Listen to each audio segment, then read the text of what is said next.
안녕하십니까. 신나는 아빠, 통하는 아빠, 키우는 아빠를 강의한 신성진입니다. 반갑습니다.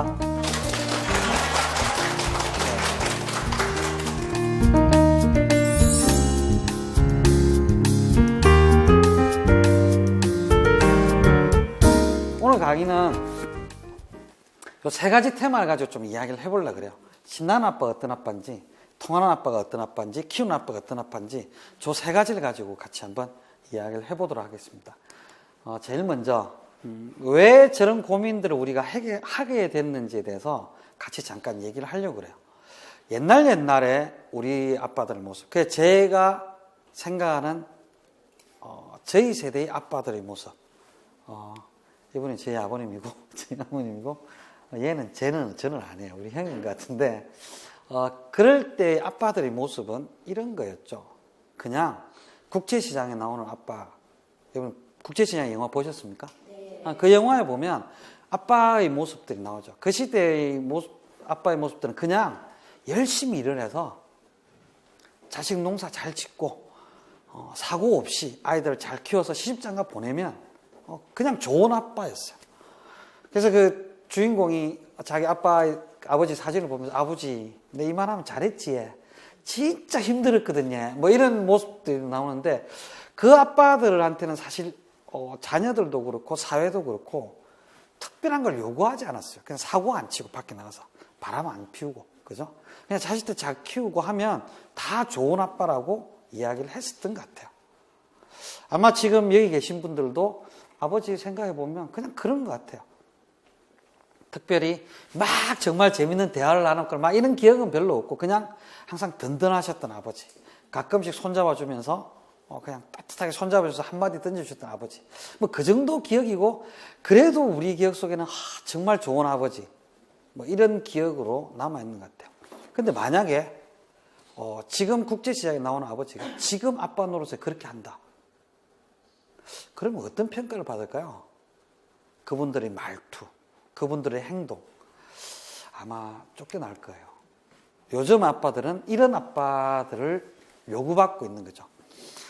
옛날에는 아빠들 보고 아빠 어디 가는지 잘 안 물어봤어요. 그래서 그냥 아빠 가면 따라가고 아마 나가면 어디 가시는 것 같다 이렇게 얘기해요. 요즘 자꾸 물어봐요. 어디가 물어보고 또 자기들이 원하는 데가 아니면 막 싫어하고 짜증나고 그러죠. 아빠는 슈퍼맨이 되어야 되고. 그래서 요즘 또 요리 잘하는 아빠 이래요. 미칠 것 같아요. 그죠? 최고봉은 이런 겁니다. 백년손님인가요? 프로 이름이 맞는지 모르겠는데 이제는 좋은 사위까지 돼야 돼. 좋은 아들 노릇하기 힘든데 좋은 사위까지 돼야 된다고 했어요. 그러니까 아빠들이 힘들어하는 것 같아요. 여러분 좋은 아빠라고 하면 어떤 생각이 드세요? 좋은 아빠. 딱 떠오르는 느낌이 아이들과 잘 놀아주고 시간 내들 아무리 힘들었더라도 아이들과 시간을 가져주고 뭐 이런 아빠들을 얘기하는데 저 말 자체에 들어가 있는 의미가 이런 것 같아요. 좋은 아빠는 누구에게 좋은 아빠. 일부러 그런 말을 하진 않겠지만 도구적 의미가 있는 것 같아요. 아이들한테 좋은 아빠,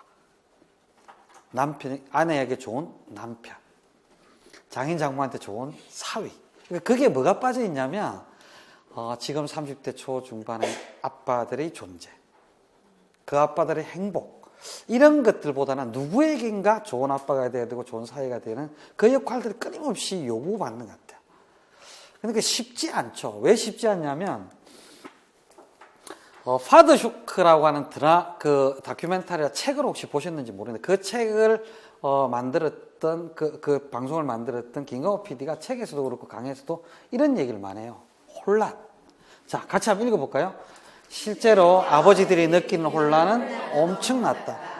우리는 파더 쇼크를 제작하며 많은 아버지들을 만날 수 있었는데 그들은 자기에게 주어진 시대의 요구 앞에서 다양한 반응을 보였다. 이런 거예요. 제가 봤던 우리 아버님은 그냥 열심히 일하는 아버지였는데 지금 나한테 요구하는 건 그거 말고 다른 것들을 너무 많이 요구한다는 거죠. 다큐멘터리를 보고 책에도 보면 이런 이야기가 나오는데 원래 남자, 가장은 이런 역할을 했다. 밖에 나가 사냥을 해서 먹잇감을 잡아서 그냥 주면 되는 존재. 산업시대에도 밖에 나서 열심히 일해가지고 돈을 벌어서 그 돈 버는 가지고 아내에게, 엄마한테 줘서 그걸 가지고 교육을 시키면 아버지의 역할은 끝나는 것이었다. 근데 지금은 자꾸 양육에 참여해서 좋은 아빠가 되라고 이야기한다. 근데 지금 시대의 아빠들은 단 한 번도 그런 아빠를 본 적이 없는 거야. 배운 적도 없는 거죠. 그러니까 자기 나름대로 막 생각하고 고민해요. 요즘 젊은 아빠들을 보면 제가 보면 되게 안타깝고 대견하고 그래요. 그리고 저렇게까지 살아야 되냐 이런 생각이 들기도 해요. 제가 이제 교회를 다니는데 교회 가보면 젊은 아빠들이 있어요. 예를 들어서 아기를 딱 안고 있는 모습을 보면 저희 세대만 하더라도 항상 아이는 엄마가 이렇게 업고 안고 있었어요. 요즘은 다 아빠들이 이렇게 안고 와요. 그 뭐 먹일 때 보면 다 엄마들이 먹였거든요. 요즘은 다 아빠들이 먹여.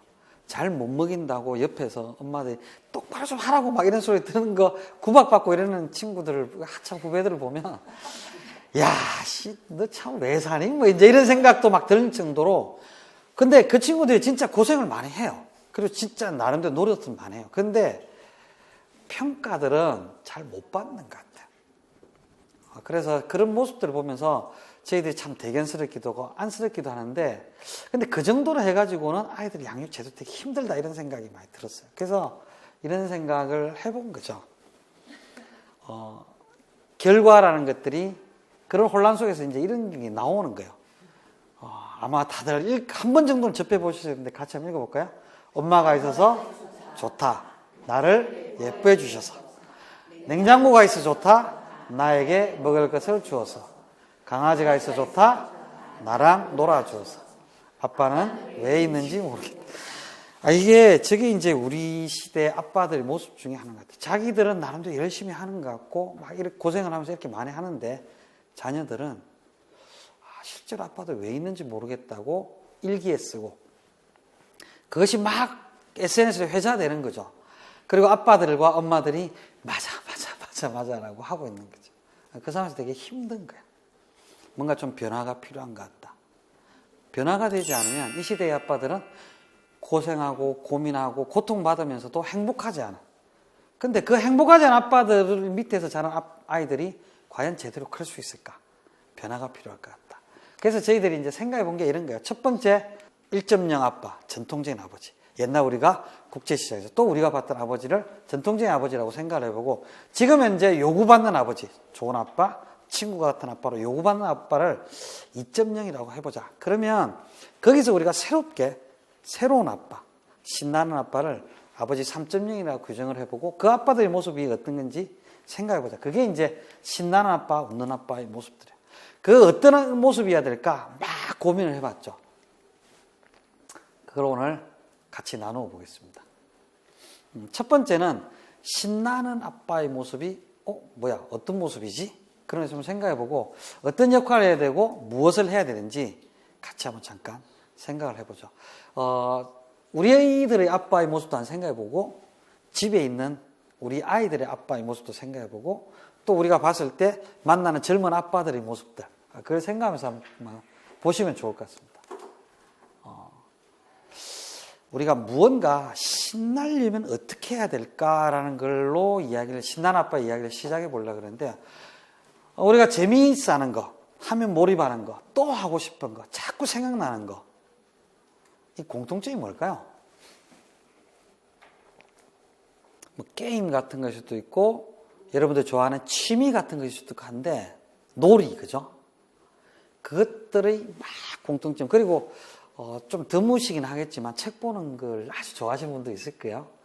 그런 것들 쫙 모아보면 공통점 중에 하나는 이거예요. 자기가 하고 싶어서 하는 거. 자기가 하고 싶어. 아무리 재미있어 하는 것도요. 자기가 하고 싶지 않을 때 하라고 그러면 재미없는 것 같아요. 그래서 정말 놀이도 그렇고 제가 이제 축구하고 운동하고 좋아하는데 그런 것도 마찬가지고 게임도 마찬가지고 여러분들이 그렇게 느끼실지 몰라도 제가 책 보는 거 되게 좋아하거든요. 그런 것도 마찬가지고 그런 것들을 누군가 시켜서 하면 딱 재미가 없어요.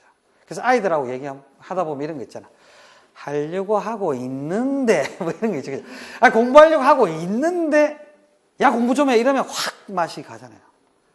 근데 아버지 노릇도 그런 것 같아요. 애들 아빠들이 막 열심히 일하고 와서 좀 쉬다가 잠깐만 쉬다가 이제 좀 애들하고 놀려고 하고 있는데 옆에서 와이프가 애들을 좀 놀아야지 주말에는 막 이러면 확 맛이 가는 거죠. 하고 있는데 그래서 우리가 예를 들어서 이제 와이프들도 마찬가지고 엄마들도 뭐 이렇게 보면서 어떻게 좀 해줘야 되면 남자들이 애 아빠들이 자기들이 스스로 뭔가 아빠 노릇을 할 수 있는 환경이나 그렇게 이렇게 사사 자극하고 꼬시고 그런 역할들을 좀 해야 되는 것 같아요. 너무 많은 아빠들이 압박감을 받고 있어요. 어떤 압박감을 받고 있냐면 정말 좋은 아빠가 된다는 압박감을 저희 때보다는 비교도 안 되게 받고 있는 것 같아요. 근데 거기다가 엄마들이 좀 제대로 좀 해라. 나 혼자 낳았냐? 뭐 이런 얘기들 하면 이제 자발적으로 하는 게 아니기 때문에 되게 스트레스 속에서 아이들과 시간을 가지게 되는 거죠. 그러면 아이들과 재밌는 놀이가 안 되고요. 그다음에 제가 이번에 수요일 날 아이들과 창작놀이 이런 것들을 가르치는 천모현 선생님이라는 분이 강의하는 걸 잠깐 들었는데 그분의 창의성이 진짜 대단하더라고요. 근데 창의성이 개발되는 환경에 대해서도 여러분들 잘 아시겠지만 자기가 하고 싶어 하는 거, 재밌는 거, 몰입해서 할 때 생기는 거거든요. 그러니까 아빠들이 자기가 좋아서 막 할 때는 새로운 것들 막 개발하면서 아이들과 놀 수 있는데 그게 아니면 맨날 하던 거, 야, 책 읽자. 근데 전혀 재밌지 않게 책 읽어주는 아빠가 책 읽어주는 그 소리를 들으면서 아이들이 재미없는 거예요. 그러니까 첫 번째는 뭐냐면 아빠들이 자기가 재밌어서 하게 만들어주는 것이 되게 필요한 것 같고 그렇게 할 수 있도록 자극하고 하는 게 필요한 것 같아요. 자, 그러면 그렇게 새로 자기들이 주도적으로 자율적으로 계획하는 것들을 어떤 걸 해야 될까라는 것들을 제가 질문할 때 아빠들한테 항상 이런 생각 두 가지를 비교를 해보라고 해요. 첫 번째 뭐냐면 어떤 아빠가 되고 싶으세요? 라고 적어보라 그래요. 그러면 아빠들은 제일 많이 나오는 게 놀아주는 아빠, 이야기해주는 아빠, 또 가끔씩 나오는 게 돈 많이 벌어주는 아빠, 뭐 이제 이런 게 나와요. 근데 아빠들이 이런 아빠들로 요구를 받는 거죠. 아이들 좀 놀아줘라, 대화를 좀 해라 아이들과, 그 다음에 돈 좀 많이 벌어와라, 이런 요구들을 받아요. 그런데 아빠들도 마찬가지고 엄마들도 마찬가지고 생각해 보세요. 아이들이 나중에 어떤 어른이 되면 좋을까? 어떤 삶의 태도를 가지고 어떤 직업을 가지고 살았으면 좋을까? 라는 부분도 생각해 보면 여기 나온 것과 좀 다른 이야기들을 하게 돼요. 세상을 자기가 좋아하는 걸 가지고 살았으면 좋겠다. 치열한 경쟁사회에서 이기면서 살았으면 좋겠다. 또 자기가 애들과 지금 하고 있는 게 있으면 미술을 하면서 살았으면 좋겠다. 음악을 하면서 살았으면 좋겠다. 막 이런 얘기들을 막 해요. 그런데 실제로 하고 있는 걸 보면 잠깐 놀아주고 이렇게 하지만 공부시키고 내가 지금 살고 있는 모습들과 좀 다른 모습들을 아이들이 살았으면 좋겠는데 내가 아이들한테 해주는 모습은 잠깐씩은 놀아주고 대화를 하지만 실제로 나처럼 살아라고 막 강요하는 부모들의 모습이 너무 많은 것 같아요. 근데 저는 거기에 변화가 필요한 것 같아요. 저는 꿈꾸는 게 이런 거거든요. 저희 아이들이 정말로 지가 원하는 것들을 하면서 살았으면 좋겠어요. 그러면 아이들에게 무엇을 해줘야 되냐면 네가 정말 원하는 것이 무엇인지 찾도록 해줘야 돼요. 아빠가 그걸 해줘야 되거든요. 근데 평생 그걸 안 해요. 맨날 놀아주기만 해요. 여행을 간다고 했을 때 엄마는 아름다운 것, 좋은 것을 보여줄 수도 있어요. 근데 저는 아빠는 여행을 갈 때 역사상으로 되게 의미가 있는 곳, 또 내지는 무언가 아이들이 삶을 살아가는데 필요한 것들을 좀 그런 장소들로 데리고 가고 이런 게 저는 좀 필요하다고 생각해요. 그러니까 엄마와 아빠가 좀 다른 거죠. 그런 아빠의 역할들을 좀 해야 되는데 사실은 그런 고민들은 별로 안 하는 것 같아요. 한번 쭉 생각해 보세요. 우리 아빠 나한테 어떤 역할을 해왔고 지금 이제 집에 계신 남편들이 아이에게 어떤 아빠의 역할을 하고 있는지 생각을 해보면 생각보다 이 시대의 아빠들이 아이들이 건강하게 진짜 자라는데 20년 뒤, 30년 뒤에 어떤 삶을 살아갈지에 도움이 되는 그런 것들을 아빠가 도와주고 있느냐, 그건 좀 다른 것 같아요. 책을 읽어준다? 그 책을 왜 읽어주냐? 하도 옆에서 하라 그러니까 할 수 없이 읽어주고 있는데 그게 아니고 이 녀석이 20년 뒤에 정말로 인공지능이나 막 이런 게 태어나서 직업세계가 막 바뀌고 할 건데 그 시대에 살아갈 힘을 키워주려면 내가 무슨 책을 읽어줘야 되지라고 고민하면서 책을 읽어주는 아빠가 실제로 아이들한테 도움이 되는 그런 역할들을 하고 있는 거거든요. 이제 그런 고민들을 잘 안 하는 것 같아요. 그래서 저는 이 고민들을 하면서 어떤 아빠가 되고 싶은가라는 부분하고 아이들이 어떻게 컸으면 좋겠는가라는 부분에 결합을 시키면서 이 아빠의 역할을 점점 거기에 맞춰가면 실제로 아빠가 도움이 될 것 같아요. 그래서 한 20, 30년 뒤에 우리 아빠는 어릴 때 나한테 이런 걸 해줬어요 라고 얘기하는 그런 좋은 아빠가 될 수 있는 거죠.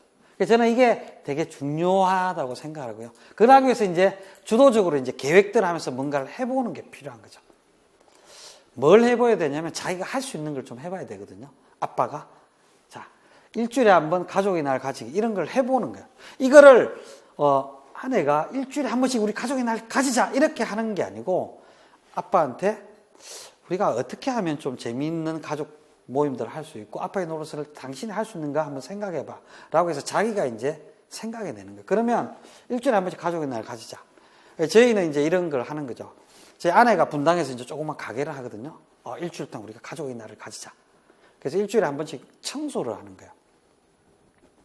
어디를 청소하냐면 아내 가게를 청소를 하는 거죠. 그걸 이제 아이들 꼬시는 멘트가 가족의 날.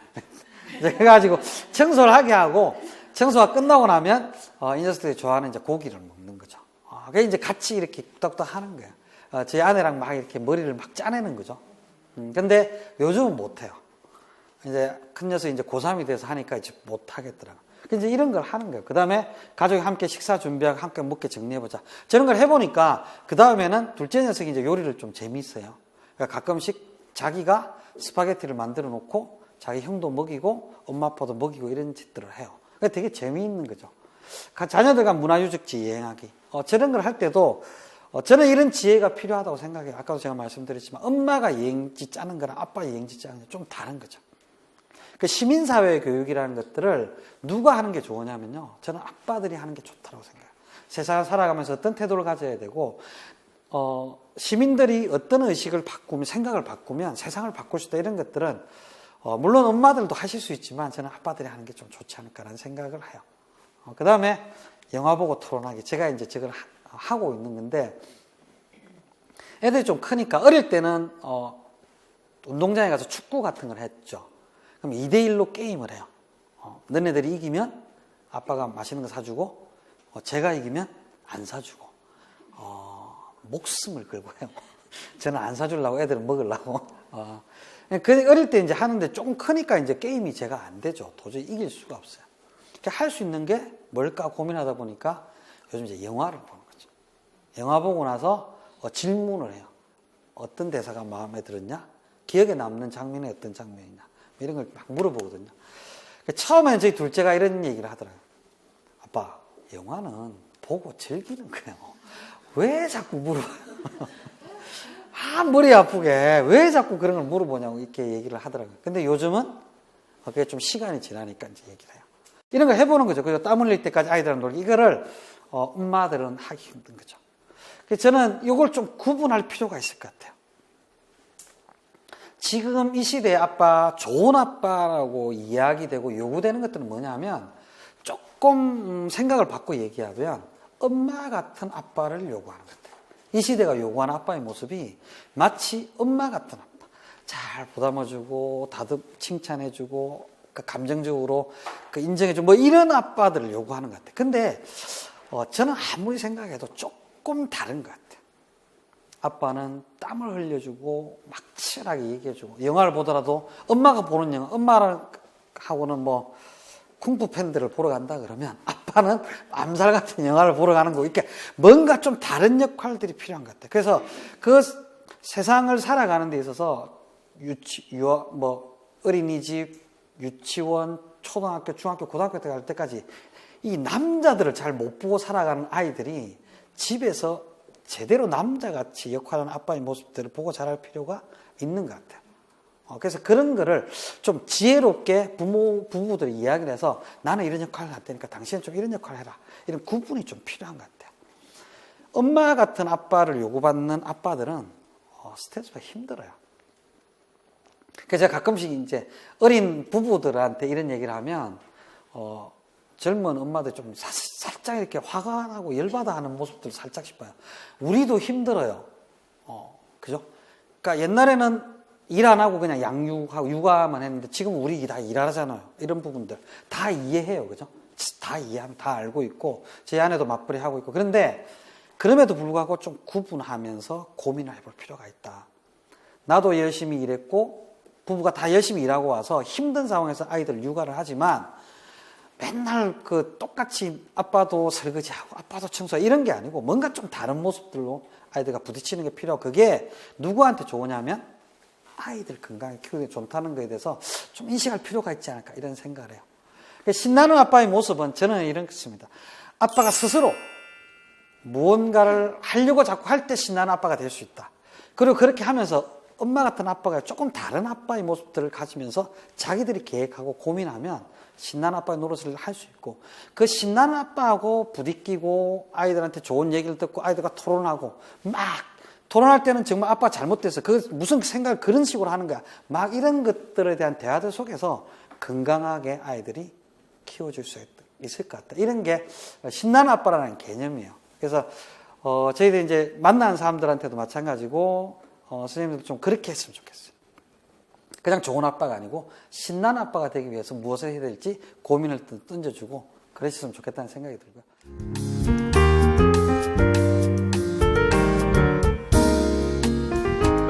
두 번째는 이제 통하는 아빠인데 소통과 관련된 거죠.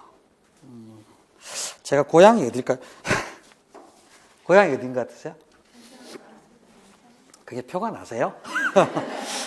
이게 이제 지금은 사실 그 경상도에서 산 시간보다 서울에서 산 시간이 훨씬 김에도 불구하고 아직까지 남아 있어요. 경상도 남자라고 하면 밥 묻나, 아는 자자 뭐 이제 이런 얘기만 하는 걸로 되게 이제 막 각인돼 있는데 저는 그렇지 않아요. 되게 재밌게 이야기하고 이러는데 근데 정말 저를 포함해서 대부분의 아빠들이 아이들과 소통하는 데 문제가 있는 것 같아요. 소통과 관련돼서 엄청난 많은 이야기들이 있습니다. 대화법과 관련된 거 뭐 있는데 사실 아빠들 모아서 그런 교육하기도 되게 힘들고요. 또 그런 것들 제대로 머리에 놓고 있기도 힘든 것 같아요. 그래서 제가 이 세 가지를 간단하게 좀 정리를 해봤어요. 듣기와 질문과 표현. 세 가지 아주 간단하게 좀 한번 생각해보자라는 건데요. 첫 번째는 이제 듣기. 사실은 잘 들어야 우리가 말의 표현, 나 아빠 싫어 이런 표현을 했을 때 그게 진짜 싫은 건지 애가 무엇을 하고 있는 건지를 캐치를 해야 되는데 그 들을 때 첫 번째는 뭐냐면 좀 눈으로 듣자.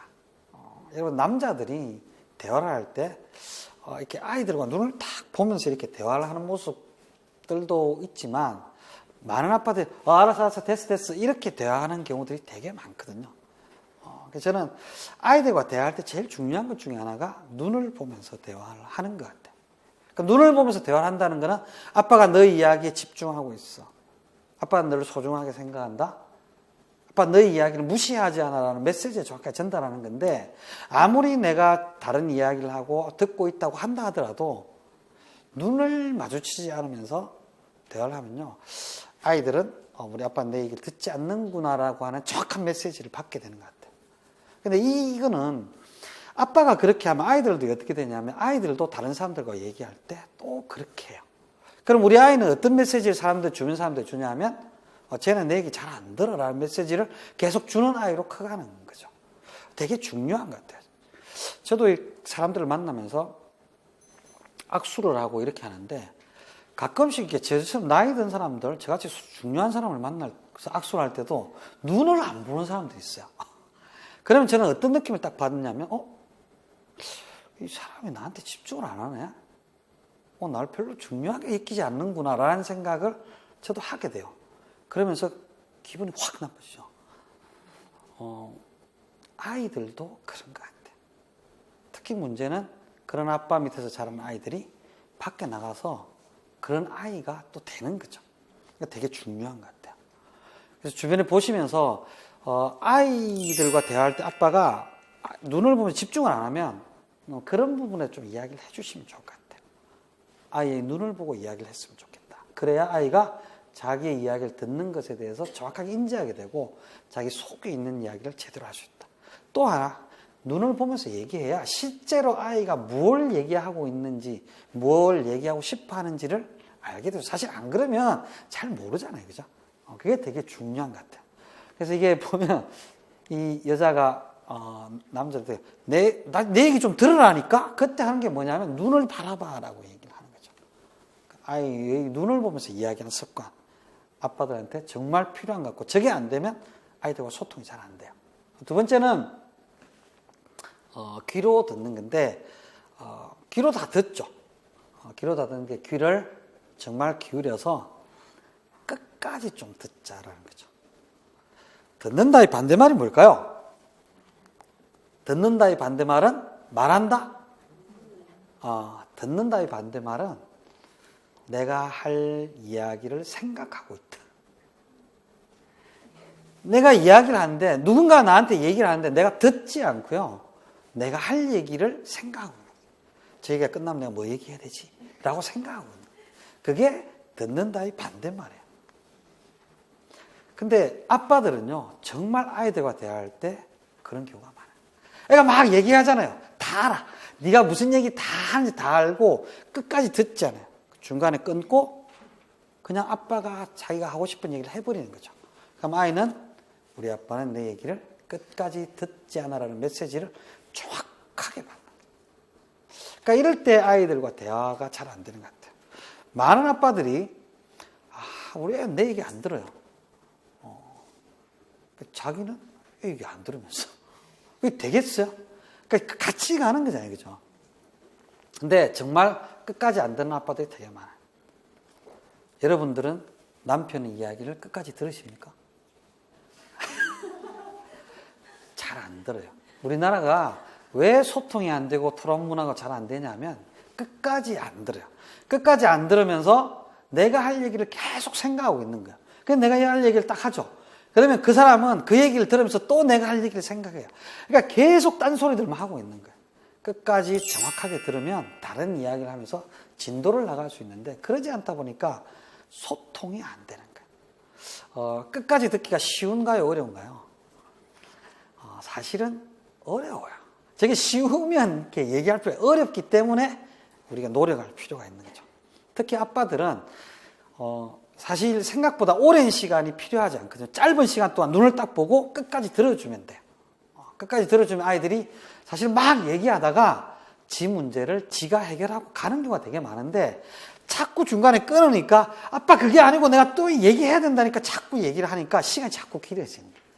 그러니까 아빠들이 그 지혜를 좀 가질 필요가 있는 것 같아요.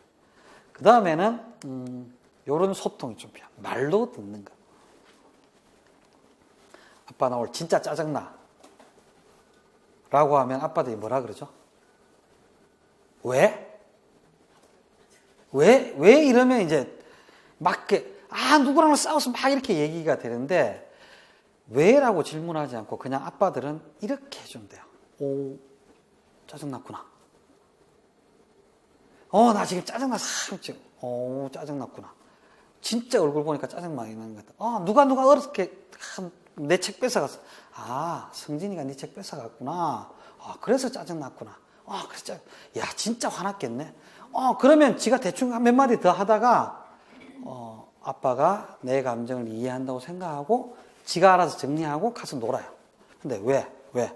누가 그랬는데?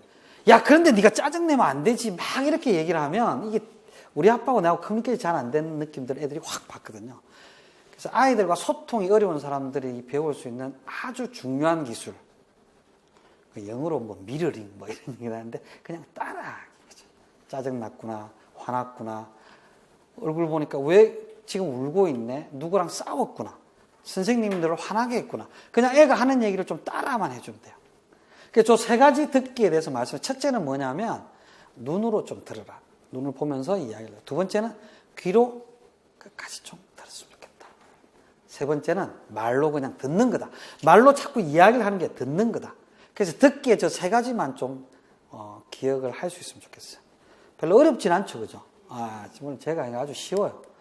자, 두 번째는 질문과 관련된 건데, 우리가 질문하라 이런 얘기를 많이 하잖아요. 근데 사실 아빠들이 질문하기 되게 어려워해요. 그냥 답을 자꾸 주려고 그러고 질문을 안 하려고 하는데, 기껏 질문하면 이렇게 질문하잖아요, 그죠? 맛있지? 그럼 애가 뭐라 그러죠? 재밌었어? 많이 배웠니? 똑바로 해. 알았어. 왜 그랬어? 몰라. 또 그렇게 할게. 안 할게. 알았어, 몰랐어. 알았다니까. 이 끝이에요, 그죠? 저렇게 질문하면 소통이 잘 안 돼요. 소통을 하기 위해서는 질문을 좀 바꿔봐야 돼요. 맛있지는 어떤 맛이야? 어떤 맛이야? 이러면 애가 생각을 하죠. 그래서 우리 좀 배운 분들은 다 알죠. 닫힌 질문, 열린 질문. 이렇게 하는데 질문을 조금 애가 생각해서 이야기할 수 있는 질문으로 조금 바꿔보는 거예요. 어떤 맛이야? 이러면, 고기를 숯불에 아주 잘 구워서 거기에다가 초콜릿 같은 걸 이렇게 바른 것 같은 그런 맛인데 이상한 얘기들을 애들이 해요. 그게 뭐냐면 자꾸 생각해 보는 거예요. 자기가 경험한 것들을. 그러면, 야, 그게 무슨 맛이야? 아빠한테 좀 더 다시 설명해봐. 이러면 뭔가 자꾸 얘기가 되는 거거든요. 그러면 애들은 신나죠. 애들은 막 얘기해요. 가족 내 소통이 마찬가지인 것 같아요. 그래서 여러분들 이렇게 한 번씩 쭉 식당에 가서 보시면서 저럴 때 이렇게 질문해야 되겠구나. 그런 거 얘기하면서 부부간에 대화를 해보면 또 아이들한테 어떻게 이야기해야 될까? 이런 인사이트를 좀 얻으실 수 있을 것 같아요. 그 다음에 이제 표현을 좀 하자. 일단 말 안 하는 게 제일 안 좋고요. 그죠? 일단은 제가 봤을 때는, 일단은 말하지 않는 게 좀 벗어나야 돼. 두 번째는 뭐냐면, 너는, 네가 어떻고 저떻고 막 이런 판단하고 평가하는 것에서 좀 벗어나요. 그러니까 똑같은 얘기도 이렇게 좀 바꿀 필요가 있어요. 야, 아빠 생각할 때 네 보니까 되게 답답해. 야, 시험 치기 하루 전날은 좀 집중하는 게 좋을 것 같아. 아빠가 되게 답답해서 미칠 것 같아. 도저히 이야기 안 하고는 견딜 수가 없어. 아빠는 근데 너 어떠냐? 깨기 얘기하면, 내가 2시간 공부하고 지금 10분 됐어, 10분. 한 10분 더 하다가 다시 공부할까, 이런 얘기가 되는 거죠. 그러니까 소통을 하기 위해서는 나의 감정, 야, 내가 답답하고 내가 기분이 아프고, 네가 그렇게 하니까 아빠 좀 뒷골 좀 땡기는데, 그러니까 내 이야기를 자꾸 하면 아이가 좀 소통이 되는 것 같아요. 근데 그게 아니고 사실은 자꾸 나이가 들수록 판단하고 평가하게 되는데, 판단하고 평가하게 되는 제일 큰 이유 중에 하나가 평소에 이야기를 안 하기 때문에 그런 것 같아요. 아빠한테 필요한 건 뭐냐면 자꾸 자기의 감정을 표현하는 거. 기분이 좋다, 나쁘다. 너 때문에 화가 난다는 부분들도 내가 화가 난다는 표현을 하면 괜찮아요. 내 인생은 그렇게 살래? 이렇게 하면 이제 답이 안 나는 거죠.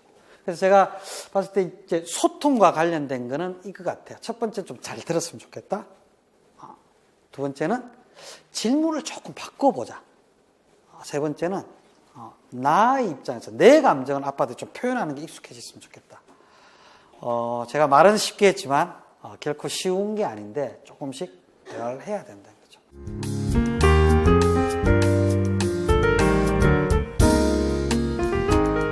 그래서 통하는 아빠 이야기를 했고요. 세 번째 이야기는 키우는 아빠 이야기인데, 이런 거 만든다고 엄청 노력을 했죠. 뭔가 세상을 향한 키가 됐으면 좋겠다. 엄마들도 할 수 있고 할머니, 할아버지도 할 수 있지만 많은 연구 결과들은 아이들이 세상과 소통하는 그 창은 주로 아빠들을 통해서 경험하게 된다는 이야기를 많이 해요. 그래서 세상과 소통하게 하고 세상의 문을 여는 그런 좋은 키 역할은 아빠가 해주는 건데, 그게 칭찬과 질문과 공동체라는 세 가지 개념을 가지고 우리가 좀 고민해 봤으면 좋겠다라는 생각이 들었어요. 첫 번째는 칭찬인데요. 이런 내용들은 아마 다 아실 거예요.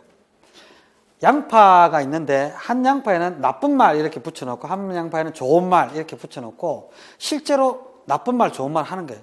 여기에는 이쁘다, 잘 자라라, 사랑해 이렇게, 여기는 나쁜 놈, 못생겼어, 막 이렇게 하면서 막 키웠어요. 근데 한 2주가 지나니까요. 실제로 이렇게 달라지는 거죠. 이건 저희 집 베란다예요. 해보면서 키운 거죠.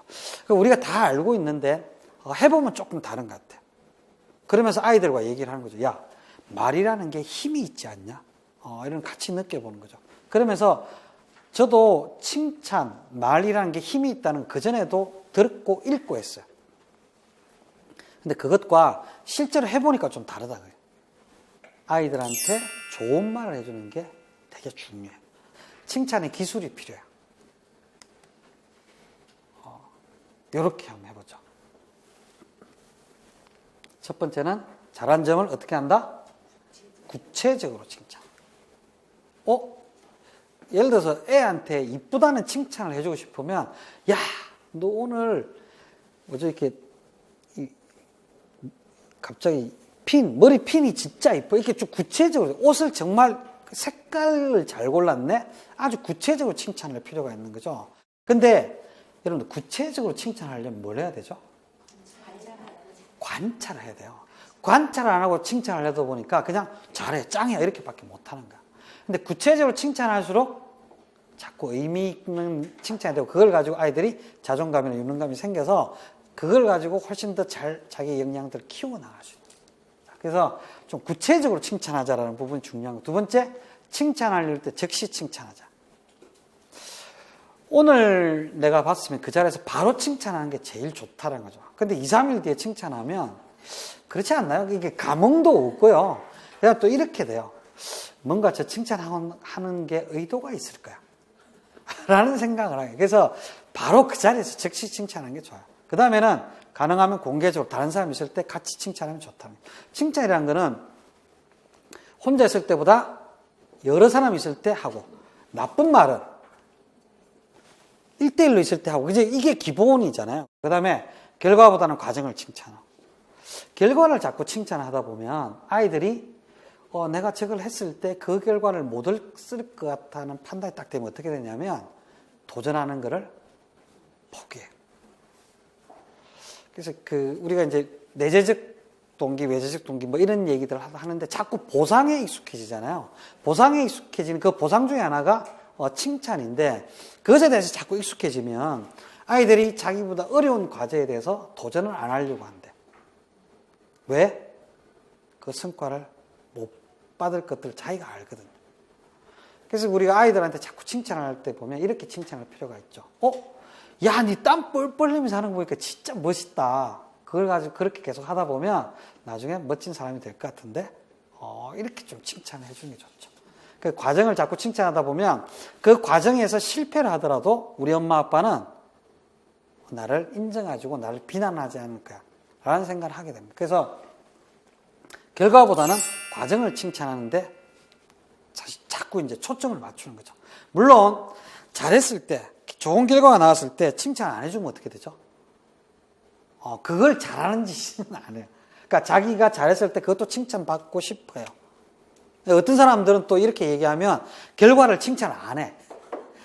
되게 이제 황당한데 결과 칭찬을 해야 돼요. 그죠? 그것에 대해 충분히 그것이 어떤 의미가 있는지를 알아야 돼요. 근데 자꾸 거기에 100점 받으면 뭐 준다, 선물 준다 막 이렇게만 하면 아이들이 거기에만 집중하게 되고 사실 왜곡되게 되는 거죠. 과정에 대해서 무시하게 되죠. 마지막 5번째 같이 한번 읽어볼까요? 시작. 진실된 마음으로 칭찬하라. 아이들한테 칭찬할 때 거짓된 칭찬하는 분들이 진짜 많아요. 속으로는 정말 잘했다고 생각하지 않아. 근데 칭찬해야 된대. 그러니까 잘했다는 게. 애들이 바보가 아니에요. 사람은 태어날 때부터 영물이다 뭐 이런 얘기들 우리 어른들이 많이 하잖아요. 그죠? 느낌으로 알아요. 그게 뭐 영혼이 교감이 됐든지 뭐 감정이 교감이 됐든지 뇌에 있는 거울 유전이 뭐 발동이 됐든지 뭐가 됐든지 하여튼 아이들은 알아요. 엄마가 아빠가 거짓으로 칭찬하는지 이 사람이 진짜 나를 칭찬하는지 아이들이 알아요. 그래서 거짓으로 칭찬하는 거는 아이들을 정말 망칠 수 있습니다. 그 다음에 저 칭찬하면 아이들이 이제 자꾸 이제 자기 자신에 대한 자신감도 생기기 위해서 적극적으로 되고 좋은 아이로 커갈 가능성들이 키워지는 것 같아요. 두 번째는 질문인데요. 아까도 우리가 이제 소통하는 데 있어서 질문도 얘기했지만 저는 아빠들한테 정말 중요한 게 아이들과 질문하는 것 같아요. 근데 왜 저게 중요하냐면요. 여러분도 한번 생각해 보세요. 지금 아이들이 20년, 30년 뒤에 직업을 가지고 살아갈 미래, 그 미래는 어떤 미래일까? 정말 지금 우리가 살아가고 있는 모습들과는 정말 다른 미래를 살아가게 될까요? 근데 우리는 아이들을 어떻게 키우고 있냐면요. 이 프로세스에 탁탁탁탁 맞춰서 키우고 있거든요. 초등학교, 중학교, 고등학교 다닐 때 뭐 대학을 어디를 가려면 어떻게 해야 되고 쫙 이렇게 학원부터 시작 이렇게 키우고 나가는 거죠. 아이들이 스스로 생각하고 고민하고 결정하고 그것에 대해서 후회하고 반성하고 그래서 지혜를 얻는 거죠. 내가 이렇게 살아가면 안 되겠구나 지혜를 얻고 이런 과정이 요즘 아이들의 상황에서 전혀 없는 것 같아요. 근데 그 프로세스가 맞으면 돼요. 맞으면 되는데 제가 생각할 때 너무 다를 것 같아요. 그러니까 아이들한테 자꾸 질문해 줘야 돼요. 그 질문을 해줘야 될 게 하브루타라는 걸 우리가 좀 알면 좋은 것 같아요. 그러니까 유태인들의 이제 교육 방식 중에 하나인데 제가 이제 다큐멘터리를 보니까 유태인 교육 중에 그런 장면들이 나오더라고요. 도서관인데 우리나라 도서관은 조용하잖아요, 그죠? 누가 뭐 소리 내고 이러면 에이 이러면서 막 보잖아요, 그죠? 눈살 찌푸려 막 이러는데 그 도서관은요, 유태인들의 도서관은 가보니까 엄청 시끄러워요. 1대1로 막 싸우듯이 막 얘기를 해요. 그래서 뭐 하는 거냐 이러니까 지금 공부 중이라고. 공부가 아니고 싸우는 거, 논쟁하는 것 같은데요. 이러니까 이게 우리들의 공부 방법이더라. 뭔가 하나의 주제를 주고 1대1로 막 토론을 해요. 이 책도 많이 나와 있고요. 그 다음에 영상도 많이 있는데 한번 찾아보시면 좋을 것 같아요. 치열하게 논쟁하는 것들 속에서 이렇게 다큐멘터리에서 얘기해요. 자기가 말을 하면 말하는 것에 대해서 명확하게 알게 됩니다. 그래서 그냥 이제 강의를 듣고 강의를 듣는 것, 그 다음에 글로 쓰는 것도 좋지만 말을 해보면 자기가 명확하게 알고 있는지 아닌지를 알게 된다는 거예요. 그러니까 그런 습관을 자꾸 들이는 거죠. 우리 그런 거 다 알잖아요. 뭐 노벨상 수상자 유태인들 비율이 높고 전 세계 부자 중에서 유태인들 비율이 높고 이런 거 다 알잖아요. 그 힘이 어디서 나올까? 뭐 교육 방식 여러 가지 뭐 다양한 것들을 이야기해요. 근데 그 핵심이 뭐냐면 하브루타라는 교육 방식이라는 거죠. 그걸 집에서 한번 해보자는 거죠. 제가 세상을 바꾸는 아빠들의 사소한 반란, 사무의 법칙을 만들어보자라는 이야기를 제가 하는데 무슨 이야기냐면요. 세 사람이 모이면 세상이 좀 변해요. 그래서 다큐멘터리 보면 동영상 이런 게 나오는데 길거리에서 한 사람이 이렇게 하늘을 가르치면 아무도 신경 안 쓰고 두 사람까지는 아무도 신경 안 쓰는데 세 사람이 하늘을 딱 가르치기 시작하자 사람들이 뭐야 이러면서 막 모이기 시작이죠. 세 사람이 모이면 사람들이 집중하고 바뀌기 시작한다는 거예요. 그래서 아빠들이 유치원에 있으면 유치원 아빠, 초등학교 있으면 초등학과, 중고등학교 아빠들끼리 모이는 걸 한번 시작을 해보자.